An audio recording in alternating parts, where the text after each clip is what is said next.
ওই যুবকদের কপাল এত খারাপ, ওরা মা বাবার সাথে খারাপ বেয়াদবি করার কারণে আজকে কোরআন হাদিসের মাহফিলে আসিয়া ওই জান্নাতের বাগানে বসতে চায় না। ওরা ওই কসমেটিকের দোকানে আড্ডা দিতে রাজি হয়। কথা বলেন ঠিক কিনা? ও এলাকার যুবক, আমি তোমাদেরকে অনেক ভালোবাসি রে যুবক। আমার নবীও তোমাদেরকে বড় ভালোবেসেছেন। তোমাদের মতো ভালোবাসা নবী অন্য কাউকে দেন না। আমার নবী বলেন, বুড়াদের দ্বারা আমি দ্বীন ও ইসলাম জিন্দা করতে পারি নাই। আমার নবী বলেন, আমি ওই যুবকদের দ্বারাই দ্বীন জিন্দা করেছি। ওই যুবকেরা আমি নবীর জন্য এতটা পাগল। আবু জাহাল বুড়া ছিল, কপাল পোড়া বোরা। উতবা সাইবা বুড়া ছিল, কপাল পোড়া বোরা। ওই আবু জাহাল 13টা বছর আমি নবীর সাথে চলাফেরা করেছে, আমার নবীর সাথে উঠা বসা করেছে,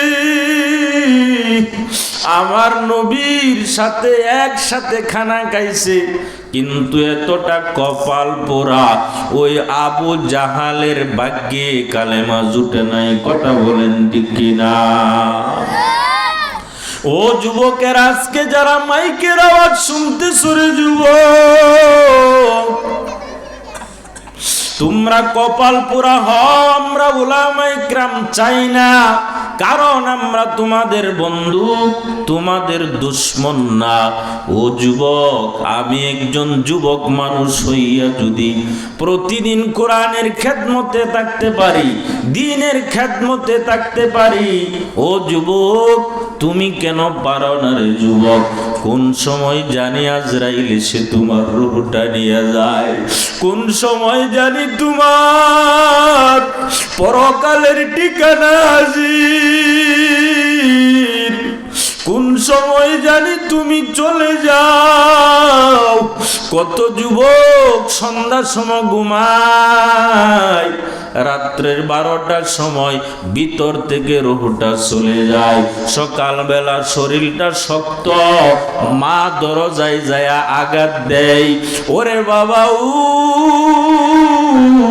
তাকায় দেখে 3 ঘন্টা 4 ঘন্টা 10টা 12টা বেজে যায়, দরজা তো আর খুলে না রে যুবক।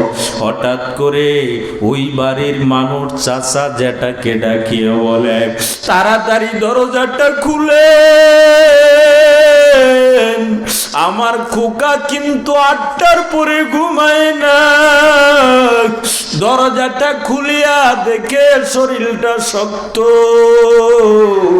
ওরে যুবক, তোমার কি ওই ভয় নাই? তুমি আজকে কসমেটিকের দোকানে আড্ডা দাও, বিভিন্ন রঙের দোকানে তুমি আড্ডা দিতেছ।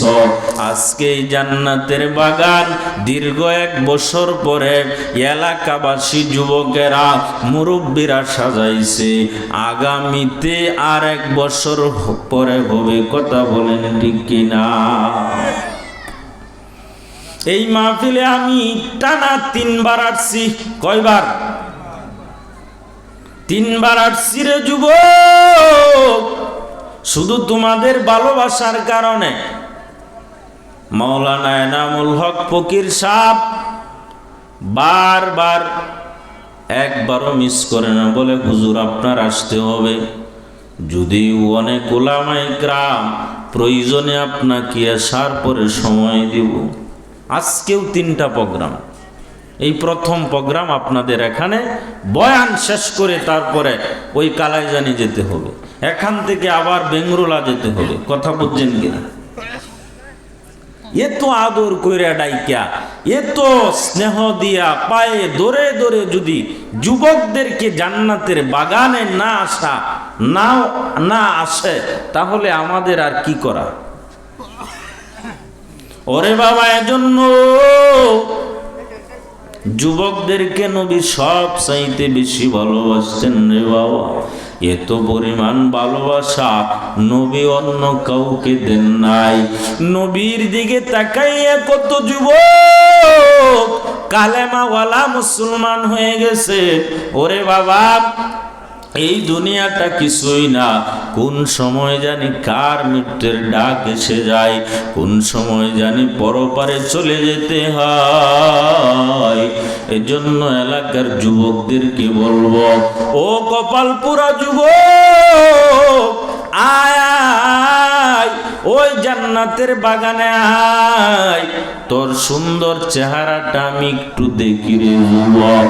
আমি আবার তোমাদের পায়ে হাত ধরে বলি রে বাবা, কত মুরব্বী বাবা দোকান পাটে আড্ডা দিতেছ রে বাবা। গত মাহফিলে যে যুবকেরা মুরব্বীরা ছিল অনেকেই দুনিয়া থেকে বিদায়, কথা বলেন ঠিক কিনা? আগামী বছর আপনি আমি থাকবো কিনা কোনো গ্যারেন্টি নাই, আপনি আমারও চলে যেতে হবে রে বাবা। এজন্য এই দুনিয়াতে আমার আল্লাহ আপনি আমাকে এমনিতেই পাঠান নাই, এই সুন্দর চেহারা আমার আল্লাহ এমনিতেই দেন নাই। আমার কোনো পরিচয় ছিল না, বংশের পরিচয় নাই। আমি কি কুকুর হইয়া দুনিয়াতে আসবো না শুকুর হবে, এটা আমার কোনো কিছুই জানা ছিল না। আমার আল্লাহ কোরআনের ভিন্ন আয়াতে বলেন, আল্লাহ তাআলাল ইনসানু হিনুম মিনাদ দাহরি লাম ইয়াকুন শাইআম মাযকুরা। জোরে বলেন আল্লাহু আকবার। আমার তোমার কোনো পরিচয় নাই রে যুবক। আমি মধুপুর গ্রামে জন্ম নিব না ইহুদির ঘরে জন্ম নিব না খ্রিস্টানের ঘরে জন্ম নিব, আমার কোনো পরিচয় নাই। আল্লাহ বলেন, বান্দা আমি তোর মা বাবার মাধ্যমে দুনিয়াতে তোর পরিচয় করাইয়া দিলাম। শুধু তাই না, আমি তোকে মুসলমানের ঘরে জন্ম দিয়ে দিলাম। ওই মুসলমানের ঘরে জন্ম নিয়া তুই এতটা তোর কপাল ভালো, আখিরি নবীর উম্মত হয়ে গেলি। তুই বিনা চাওয়াতে বিনা পাওয়াতে আমি আল্লাহ নিজেই তোকে এই সম্মান দান করলাম। কেন দান করলাম? সুন্দর আকাশটাকে সাজাইলাম, জমিনটাকে সাজাইলাম, ফলমূলের ব্যবস্থা করলাম, দুনিয়াতে যা কিছু দরকার সব আমি আল্লাহ তোকে দিয়ে দিলাম। ও বান্দা, তারপরেও তুমি কেন এদিক সেদিক তাকাও? কেন উলামায়ে কেরাম থেকে তুমি দূরে সরে যাও? এত সুন্দর আসমান আমার আল্লাহ বানাইলেন, জমিন আমার আল্লাহ বানাইলেন, এই উভয়ের মাঝখানে যা কিছু আছে সব কিছু আমার আল্লাহ বানাইলেন। তোমার আমার পরিচয় করাইয়া দিলেন, পরিচয়ের মাধ্যমে আমার আবার আল্লাহ এত সুন্দর করে বডি দান করলেন। ও বান্দা, এই জিহ্বা দিয়া তুই কি খাবি? ও বান্দা, এই কপাল দিয়া তুই কি করবি? ও বান্দাই, হাতের দ্বারা তুই কি করবি? ওই চোখের দ্বারা তুই কি করবি? আলাদা আলাদা ভাবে আমার আল্লাহ পাওয়ার দিয়েছেন, কথা বলেন ঠিক কিনা? এইগুলি দেওয়ার কারণ আমার আল্লাহ বলেন, এমনিতেই তো দেই না রে বান্দা। ও বান্দা, আমি আল্লাহর ছেলে নাই, মেয়ে নাই, আমি আল্লাহর রাস্তাদার নাই, আমি আল্লাহর আত্মীয় স্বজন নাই। কুল হুয়াল্লাহু আহাদ আল্লাহুস সামাদ লাম ইয়ালিদ ওয়া লাম ইউলাদ ওয়া লাম ইয়াকুল লাহু কুফুয়ান আহাদ। জোরে বলেন আল্লাহু আকবার। আরো জোরে বলেন আল্লাহু আকবার। আরো জোরে বলেন আল্লাহু আকবার। ও বান্দা, কেন দিয়েছি জানো? ও আমার তো কেউ নাই, তুমি এই জিহ্বাটা দিয়া তুমি যখন মাকে ডাকো মা বড় খুশি, বাবাকে ডাকলে বাবা বড় খুশি হয়ে যায়। ও বান্দা, আমি আল্লাহকে যদি আল্লাহ বলে একবার ডাক দাও, আমি আল্লাহর কুদরতি জুজ হাজির। ও বান্দা, এই জিহ্বা নারায় নারাইয়া আমার আল্লাহকে একবার ডাক দেও, আল্লাহু আকবার। আরো জোরে ডাক দেও আল্লাহ, আরো জোরে ডাক দেও আল্লাহ। ওই আল্লাহকে ডাকার জন্যই তো, আল্লাহকে চিনার জন্য, আল্লাহর পরিচয়টা জানার জন্য দুনিয়াতে আসলাম। 70 বছর হয়ে গেল, 80 বছর হয়ে গেল, 60 বছর হয়ে গেল, আজও পর্যন্ত আমি আমার মালিকের পরিচয়টা নিতে পারলাম না। কথা বলেন ঠিক কিনা? যে আল্লাহ আমাকে খাওয়ায়, যে আল্লাহ আমাকে পড়ায়, যে আল্লাহ আমার হায়াত দিলেন, যে আল্লাহ আমাকে মানুষ বানাইলেন, ওই আল্লাহর পরিচয় নেওয়া দরকার আছে না নাই? এজন্য আমার আল্লাহ বলেন, ওয়ামা খালাকতুল জিন্না ওয়াল ইনসা ইল্লা লিয়াবুদুন, মা খালাকতুল জিন্না ওয়াল ইনসি বিখা জুজ ইবাদত নিকসে মাকসুদাত জাহা। আল্লাহ বলেন, বান্দা আমি তো এমনিতেই তোকে বানাই নাই, আমি তোকে বানাইছি আমার ইবাদতের জন্য। অন্য কোনো উদ্দেশ্যে আমি তোকে বানাই নাই। অন্যান্য মাখলুককে বানাইছি আমার ইবাদতের জন্য না। ওমা খালাকতুল জিন্না ওয়াল ইনসা ইল্লা লিয়াবুদুন। আল্লাহ বলেন, আমি তোরে বানাইতাম না, মানুষ বানাইতাম না, জিন বানাইতাম না। কেন বানাইছি জানো? ইল্লা লিয়াবুদুন, একমাত্র আমার ইবাদতের জন্য। এই মানুষেরা আমার ইবাদত করবে, জিনেরা আমার ইবাদত করবে, পাহাড় আমার ইবাদত করবে না, চন্দ্র আমার ইবাদত করবে না, সূর্য আমার ইবাদত করবে না। এক কথায় অন্যান্য সৃষ্টি আমার ইবাদত করবে না। ফেরেশতা আমার ইবাদত করবি না, কারণ ফেরেশতার ইবাদতের দ্বারা তাদের কোনো কাহেসাতা নাই, তাদের কোনো যৌবন নাই, তাদের কোনো জান্নাত নাই। ওই ফেরেশতারাও মানুষের গোলামি করে। কথা বলেন ঠিক কিনা? এক কথায় দুনিয়ার সব কিছু তোদের গোলাম বানাইলাম, বিনিময়ে আমরা কার গোলামি করব? আবার বলেন, আমরা কার গোলামি করব? জুড়ে বলেন, আমরা কার গোলামি করব? আমরা একমাত্র আল্লাহর গোলামি করব, অন্য কাহারও গোলামি করব না। আমরা কোনো প্রেসিডেন্টকে ভয় পাই না, আমরা কোনো এমপিকে ভয় পাই না, মন্ত্রীকে ভয় পাই না।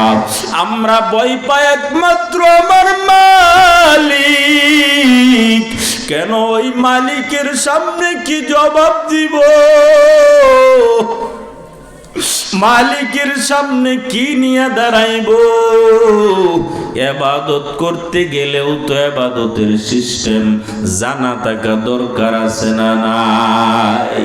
কেমনে ইবাদতটা করবা, কিভাবে ইবাদত করবা রে বাবা? ইবাদত কাকে বলে, কিভাবে করবা? ইবাদত তো বুঝলাম, ইবাদত মানে গোলামি করা। গোলামি করব আমার আল্লাহর, তবে গোলামিটা কিভাবে করব? গোলামি করার কিছু নিয়ম কারণ আছে না নাই? প্রত্যেকটা মুসলমান বান্দা বান্দি জন্মের পর থেকে নিয়ে মৃত্যু পর্যন্ত চলবে ইবাদত। কি চলবে? প্রাপ্তবয়স্ক হওয়ার পর থেকে মৃত্যু পর্যন্ত ইবাদত। মুফাসসিরিনে কিরাম বলে না না, প্রাপ্তবয়স্ক না, একজন মুসলমান নরনারী জন্ম থেকে নিয়া মৃত্যু পর্যন্ত ইবাদত চালু থাকে। কেমনে ইবাদত চালু থাকে রে ভাই? ওই মায়ের গর্ভ থেকে আসার পর ডান কানে আজান আর বাম কানে ইকামত দেওয়া হয় কিনা বলেন? মুসলমানের ডান কাঁধে আজান আর বাম কাঁধে ইকামত দেওয়া হয়। এখান থেকে ইবাদত শুরু হয়ে গেল। ডান কানে আজান মালে ওই বাচ্চাটার কানে কানে বলে, ও বাচ্চা কোথায় আসছো জানো? আল্লাহু আকবার, যিনি সবচাইতে বড়, যার সাথে কোনো তুলনা নাই, ওই আল্লাহর নামের আওয়াজের ধ্বনিটা ওই গোলামের কানে দেওয়া হয় রে বাবা। আবার বাম কানে ইকামত দিয়া বুঝায় দেওয়া হয় আল্লাহ ছাড়া ইবাদতের যোগ্য কেউ নাই। যারা ইবাদতের আল্লাহ ছাড়া ইবাদতের যোগ্য মনে করে এরা হলো মুশরিক, কাফের, বেঈমান। আল্লাহ আল্লাহ क्या मुबारक नाम है, अल्लाह अल्लाह आशिकों का काम है, अल्लाह अल्लाह ईश शीरीन नाम शीर शौकर में कुनज़नम तमाम। ओ আল্লাহর আওয়াজের ধ্বনিটা কানে দেওয়া হয়।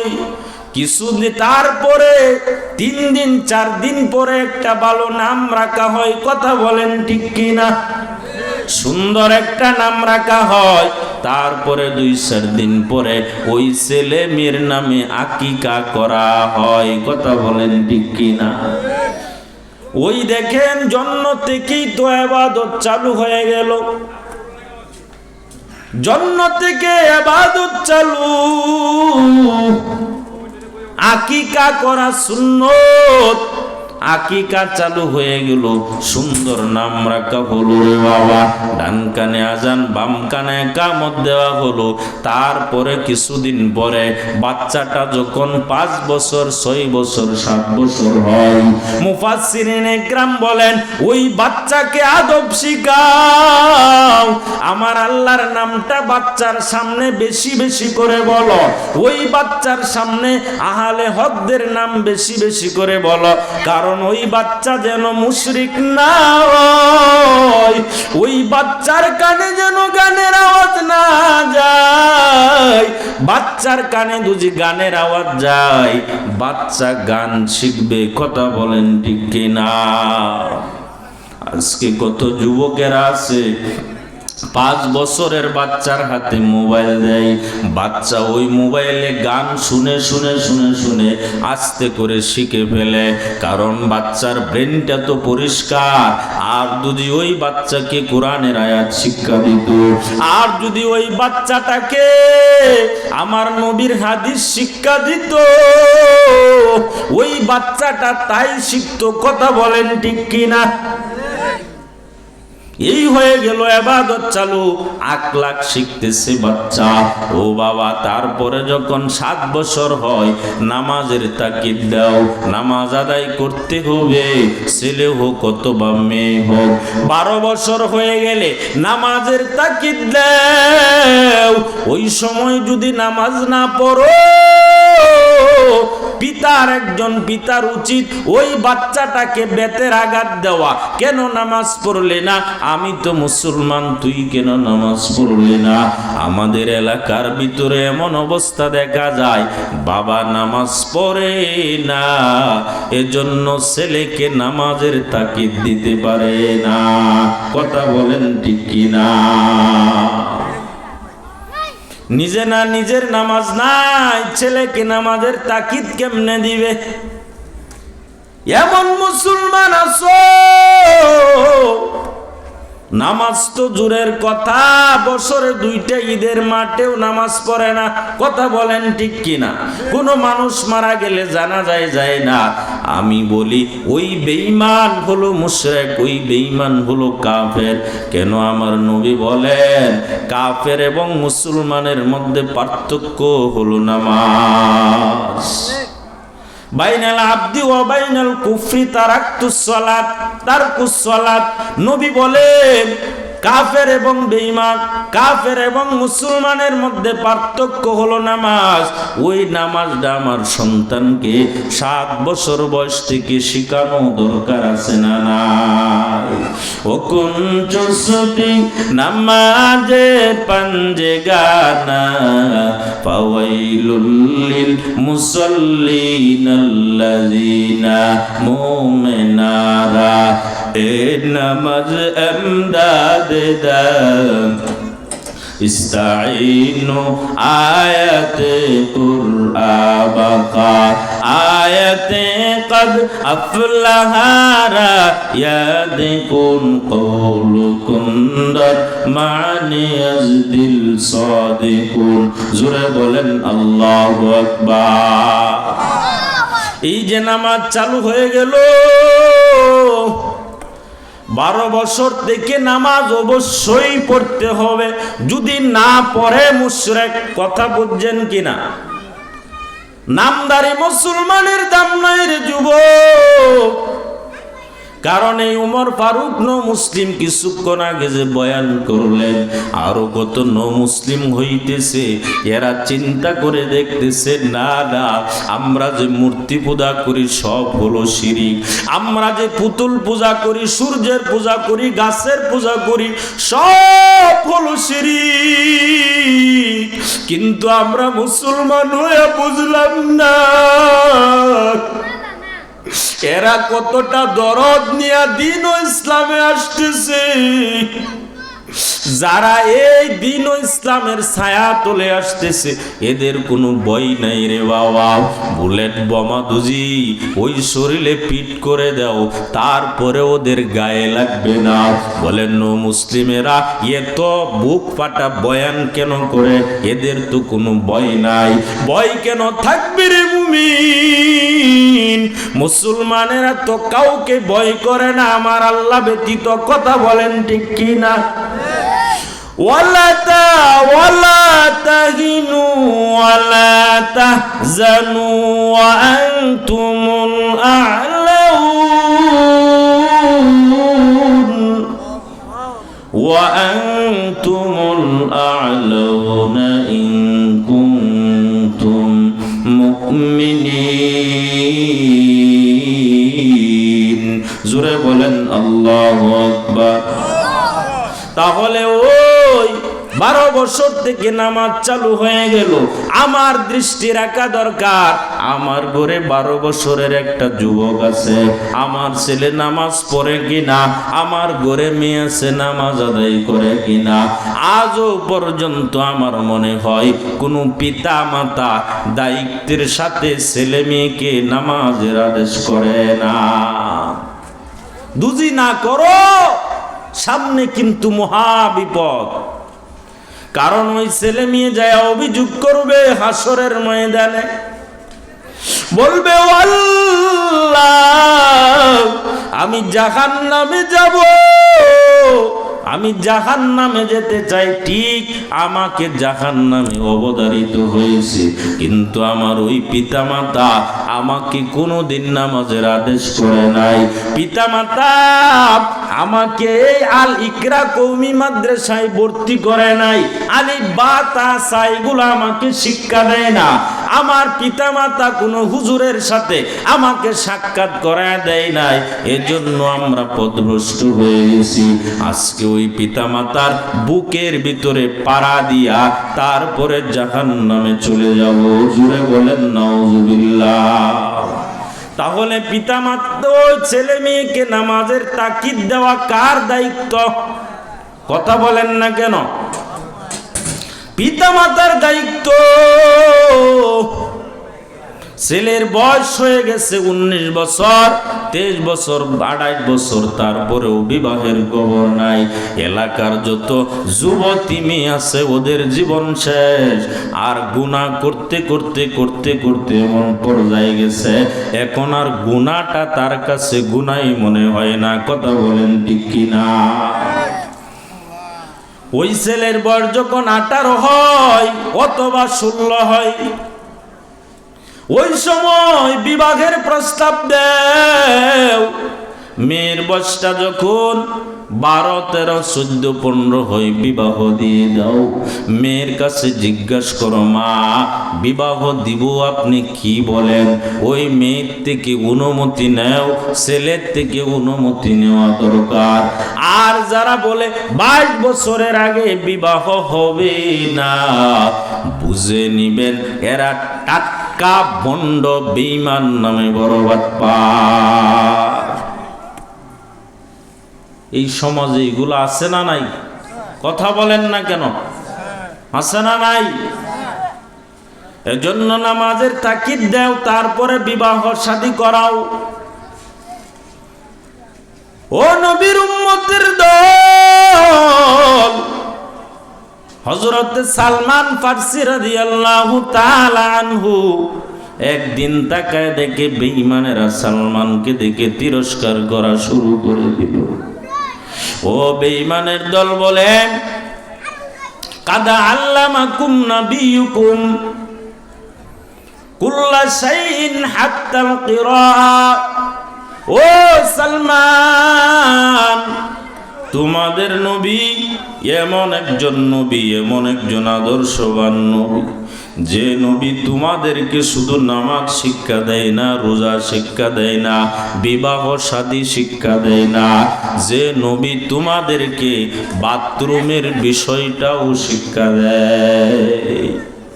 কেমন আদর্শের নবী পাইলে রে যুবক? সালমান ফারসি এবার জুড়ে গলায় বলে, ও বেঈমানের দল, আমার নবী এমন নবী শুধু বাথরুমে যাওয়াটা শিখায় না, বাথরুমে যাইয়া কেমনে বসবো, কেবলার দিকে পিঠ করিয়া মুখ করিয়া বাথরুমে ইস্তেঞ্জা কানায় বসা নিষেধ। কথা বলেন ঠিক কিনা? আবার ওই বাথরুমে কেমনে বসবো এটাই শিখায় না। আমাদের নবী এমন নবী, ওই বাথরুমে যাইয়া কয়টা ডিলা ব্যবহার করব, কমপক্ষে 3টা ডিলা ব্যবহার করো। যদি 2টা ব্যবহার করো না পাক, আর যদি 3টা থেকে 5টা ব্যবহার করো ভালো, আরো বেশি করলে আরো ভালো। এটার কোনো সময়সীমা রেখা নাই। তোমার যতটুক ডিলা ব্যবহার করলে তুমি পাক পবিত্র হতে পারবা, এত পরিমাণ ডিলাই তোমার ব্যবহার করতে হবে। সালমান ফারসি বলেন, ও বেঈমানের দল, আমার নবী এমন নবী স্ত্রীর সাথে কেমনে সহবাসটা করব, স্ত্রীকে নিয়ে কিভাবে জীবন যাপন করব, তাও আমার নবী শিক্ষা দিয়েছেন। এক কথায় নবীর তরিকায় যা কিছু করবা সব হবে ইবাদত, আর নবীর তরিকার বাহিরে যা করবা সব হবে শয়তানি। আমসুরাত হামসিরাতে মুস্তফা বর্তমানে হালে মকুন ইত্তেবায় সুন্নতে খায়রুল বাশার গিরে লাজম তাবুয়া বি আইফসার। নবীর তরিকায় নামাজ আদায় করবা ইবাদত, নবীর তরিকায় বাথরুমে যাইবা তাও ইবাদত, নবীর তরিকায় রাস্তায় চলবা ইবাদত, নবীর তরিকায় ব্যবসা করবা তাও ইবাদত, নবীর তরিকায় স্ত্রী সহবাস করবা তাও হবে ইবাদত, নবীর তরিকায় স্ত্রীর গালে চুমা দিবা তাও হবে ইবাদত। কথা বলেন ঠিক কিনা? নবীর তরিকার বাহিরে গেলেই বাবা বিপদ হবে রে বাবা। নবীর তরিকার বাহিরে গেলে শয়তানি, ওই শয়তান এমন ভাবে পাকড়াও করে নিবি। নবীর তরিকায় শয়তান তোমাকে চলতে দেয় না। ব্যবসা করতে গেলে শয়তান বলে না না, একটু ওজনে কম দেও, লাভবান হইবা। কথা বলেন ঠিক কিনা? নামাজ পড়তে গেলে সূরা সূরা বাপ বলে এশার নামাজ 4 রাকাত ফরজ পড়লাম, সুন্নত পড়লাম, বেতরটা শেষ রাইতে পড়ে নেব। এর মানে দোকা শেষ রাইতে যে শীত পরিমাণ, যে কনকনা শীত, শেষ রাইতে উঠিয়া তোর মতো বেঈমান, তোর মতো মুনাফিক তুই ওই বেতরের নামাজ পড়বে তো জোরের কথা উঠতেই মন চাইবে না। কথা বলেন ঠিক কিনা? এজন্য ইবাদতটা হবে আমার নবীর তরিকায়। ইবাদতে যেন কোনো কম বেশি না হয়। নবীর তরিকার বাহিরে যদি ইবাদত করো, মনে করেন মাগরিবের নামাজ 3 রাকাত ফরজ, আপনি যদি 5 রাকাত পড়ে নেন নামাজ হবে? নবীর তরিকায় 3 রাকাত ফরজ, আপনি 5 রাকাত পড়লে যেমন কবুল হবে না, ইবাদতই হবে না, গ্রহণযোগ্যতাই পাবে না, তদ্রূপ ভাবে নবীর তরিকা ছাড়া যদি অন্য কোনো পন্থায় এই ইবাদতগুলি করেন, একটা ইবাদতও কবুল হবে না রে বাবা। এই হলো বান্দার ইবাদত কিভাবে করবা। নবী বলেন ফাইন্নাদ দুনিয়া খুলিকাত লাকুম ওয়া আনতুম খুলিকতুম লিল আখির। ও দুনিয়ার মানুষ, দুনিয়াটা তোদের গোলাম বানায় দিলাম, দুনিয়ার সব কিছু তোদের গোলামি করবে। হ্যাঁ, দুনিয়াটা তোদের গোলাম বানায় দিলাম, বিনিময়ে তোরা আমি আল্লাহর গোলামি করবে। ফাইন্নাদ দুনিয়া খুলিকাত লাকুম ওয়া আনতুম খুলিকতুম লিল আখির। আর তোদেরকে সৃষ্টি করলাম, তোদেরকে বানাইলাম আমার জান্নাতের জন্য। জোরে বলেন সুবহানাল্লাহ। দুনিয়া আমাদের জন্য, আর আমাদেরকে আল্লাহ বানাইছেন কিসের জন্য? জান্নাতের জন্য। জোরে বলেন সুবহানাল্লাহ। দুনিয়াতে আমরা থাইকে আমার মালিকের ইবাদত করতে হবে। কথা বলেন ঠিক কিনা? ও নবীর উম্মতের দল, এজন্যই তো সাহাবারা নবীর আদর্শটা সব সময় মানতেন।